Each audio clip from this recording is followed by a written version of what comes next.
Hello guys, আসসালামু আলাইকুম। আমি আলিশা। আজকে চলে যাচ্ছি সেজু ফুপ্পির সাথে বেড়াতে।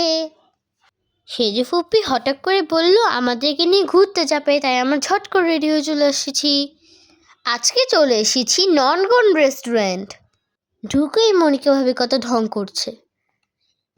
বাইরের জায়গাটা এত সুন্দর লেগেছে আমাদের যে আমরা অনেকগুলো ছবি তুলেছি।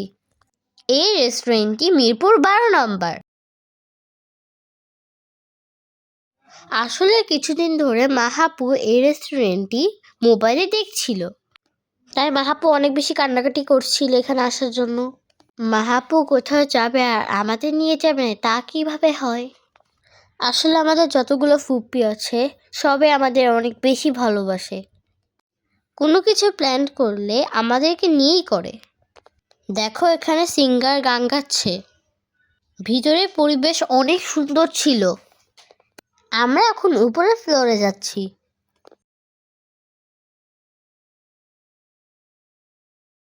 আসলে যতই সামনে যাচ্ছি ততই ভালো লাগছে। তারপর আমার খাবার অর্ডার করে কিছুক্ষণ ছবি তুলে নিলাম।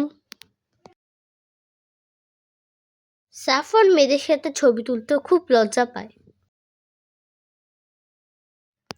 ওকে জোর করে করে ছবি তুলেছি। খাবার আসতে দেরি হচ্ছিল, তার জন্য আমরা একটা দোলনায় বসে নিলাম।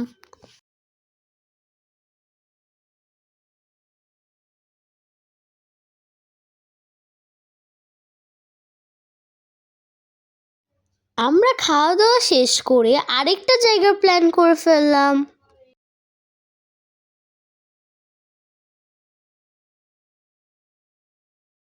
এখন আমরা চলে যাব দিয়াবাড়ি।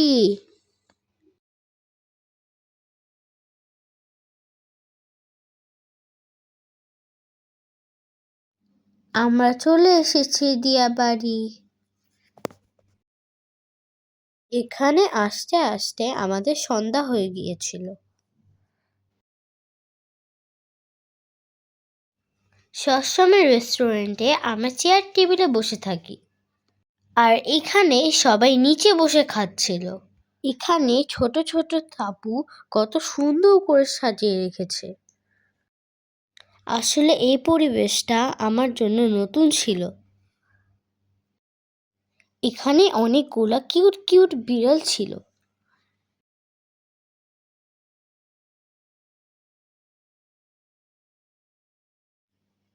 রিফা ভাইয়া আমাদের জন্য খাবার অর্ডার দিচ্ছিল।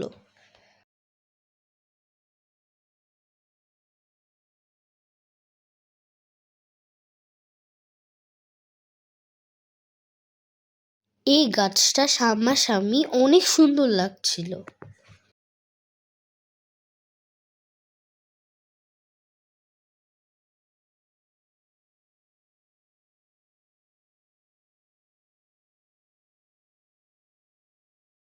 আমরা সবাই একসাথে বসার জায়গা পাচ্ছিলাম না, তাই আমরা ওয়েট করছিলাম।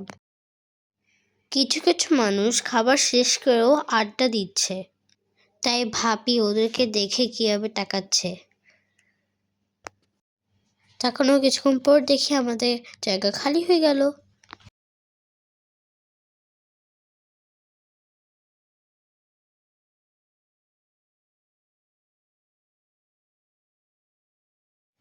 আমাদের মজার মজার খাবার চলে এসেছে। খাবারগুলো অনেক মজা ছিল।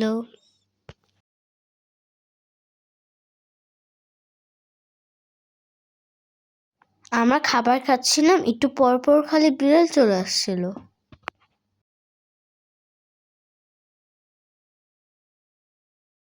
আমরা দিয়াবাড়িতে যতগুলো রেস্টুরেন্টে খেয়েছি সবগুলোই মোটামুটি ভালোই ছিল।